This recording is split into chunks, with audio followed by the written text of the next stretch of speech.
नमस्कार, मेरा नाम है डॉक्टर पूरू धवन और आज इस वीडियो में हम बात करने वाले हैं उस खतरे के बारे में जो आपकी तरफ बढ़ रहा है और वो है ठंड।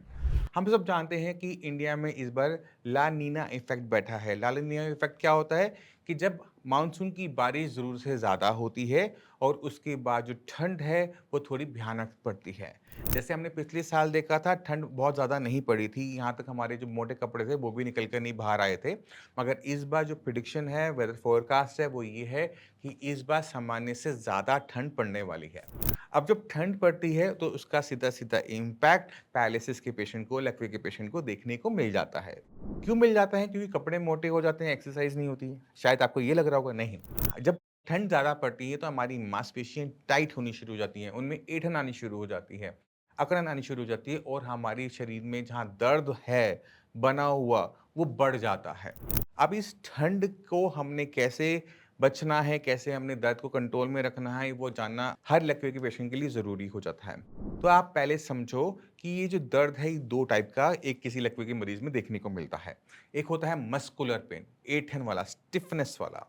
ये जो स्टिफ़नेस वाला, ऐंठन वाला जो दर्द है, ये मांसपेशियों की वजह से होता है और जब हम मांसपेशियों को दबाते हैं, इसमें आराम मिलता है।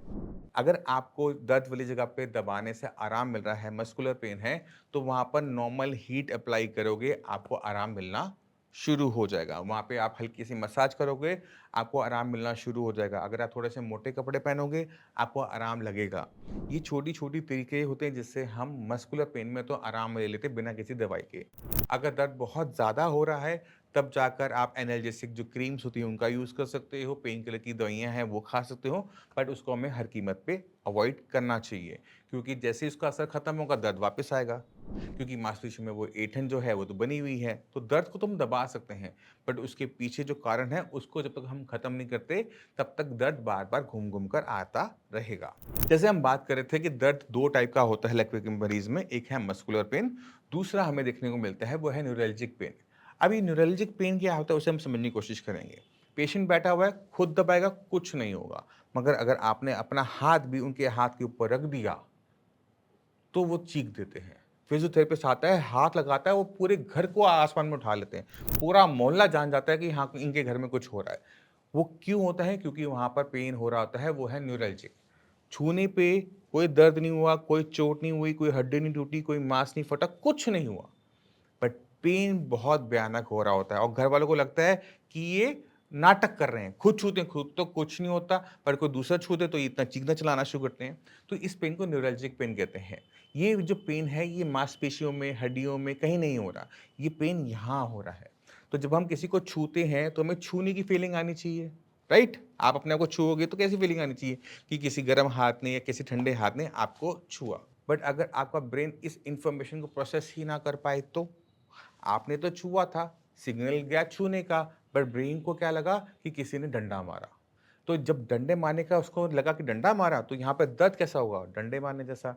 और इसी वजह से पेशेंट चीख जाता है। पेशेंट इतना रोता है किसी के छूने पे क्योंकि उसको जो पेन है वो न्यूरल्जिक पेन हो रहा होता है। वहाँ दिक्कत कभी भी पेशेंट की नहीं होती, पेशेंट की बॉडी की नहीं होती, मसल्स की नहीं होती, बोन्स की नहीं होती। वहाँ प्रॉब्लम ब्रेन की होती है जहाँ पे क्लॉट आया था या नस फटी थी। तो ब्रेन के किस हिस्से को नुकसान हुआ है, कितना नुकसान हुआ है, उस पे डिपेंड करता है कि पेशेंट को न्यूरल्जिक पेन होगा या नहीं होगा। सब में नहीं होता, सिर्फ 10-20% पेशेंट में होता है और जिनको होता है वो बहुत ज़्यादा होता है। अब सवाल ये उठता है कि मस्कुलर पेन का तो हमने दे दिया कि आप इसको थोड़ा-सा गर्म कर लो, वो थोड़ी-सी गर्माहट दे दो, आराम आ जाता है। बट न्यूरल्जिक पेन में हम क्या करें कि पेशेंट को आराम आ जाए? तो आपको समझना पड़ेगा कि यहाँ पर अगर हमें किसी चीज़ का ट्रीटमेंट करना है, तो वो करना है ब्रेन का, जहाँ पे क्लॉट आई थी, जहाँ पे नस फटी थी। अभी ये जो हमारा ब्रेन है, ये एक बहुत कॉम्प्लेक्स ऑर्गन होता है और इसमें अपनी कुछ खूबियाँ और अपनी कुछ खामियाँ हैं।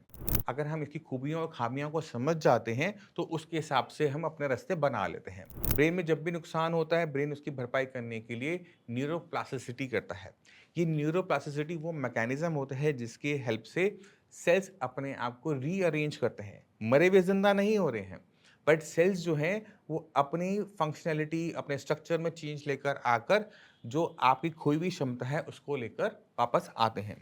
ये हर किसी पैरालिसिस के पेशेंट में होता ही होता है। तो जितने भी पैरालिसिस के पेशेंट हैं इस वीडियो को देख रहे हैं, अपनी आँखें बंद करो और वो पहला दिन याद करो जब आपको पहले दिन लकवा हुआ था। आपकी स्थिति बहुत खराब थी, बट अगले 6 महीने में आप में बहुत अच्छा सुधार हुआ। अब आपको लगता है कि वो मेडिसिन खाने से हुआ, वो गुरुद्वारे जाने से हुआ, मंदिर जाने से हुआ, मजार जाने पे से हुआ, बट आपको समझने की ज़रूरत है कि पहले 6 महीने में हर पेशेंट के अंदर सुधार होता ही होता है। चाहे आप दवाई खाओ या ना खाओ। ये सुधार क्यों हो रहा है? क्योंकि शरीर अपने जख्म खुद ब खुद भर रहा है। और जैसे-जैसे वो अपने जख्म भरेगा, न्यूरोप्लास्टिसिटी की हेल्प से आपको अपने शरीर के अंदर होते हुए बदलाव नज़र आ जाएँगे।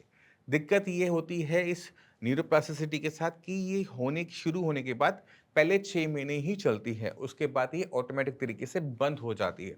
अगर ये बंद हो जाती है तो पेशेंट में सुधार आना बंद हो जाता है। तो वही दवाई, वही एक्सरसाइज़, वही जो चीज़ आप कर रहे थे जो पहले आराम दे रही थी, आपको दिखता है कि वो आराम नहीं दे रही है। और जब टाइम बीतता है तो हमें वहाँ पे हताशा होनी शुरू हो जाती है क्योंकि अब वो चीज़ काम नहीं कर रही होती। तो आपको समझने की ज़रूरत है कि आपको ब्रेन के अंदर दोबारा से न्यूरोप्लास्टिसिटी को स्टार्ट करना पड़ेगा। अगर ब्रेन के अंदर दोबारा से न्यूरोप्लास्टिसिटी स्टार्ट हो जाती है, तो पहले जैसा सुधार जो आपको आ रहा था, वो दोबारा से आना शुरू हो जाता है। तो आपने खुद देखा कि बीमारी आपकी पुरानी हो सकती है, न्यूरोप्लास्टिसिटी आपकी बंद हो सकती है, बट उसे रीस्टार्ट किया जा सकता है। इसमें खाने-पीने का ध्यान, दवाइयों का ध्यान और एक्सरसाइज का ध्यान रखना पड़ता है। जब हम ये तीनों चीज़ें करने के लिए तैयार होते हैं, तो पेशेंट में बहुत अच्छा सुधार हमें देखने को मिल जाता है।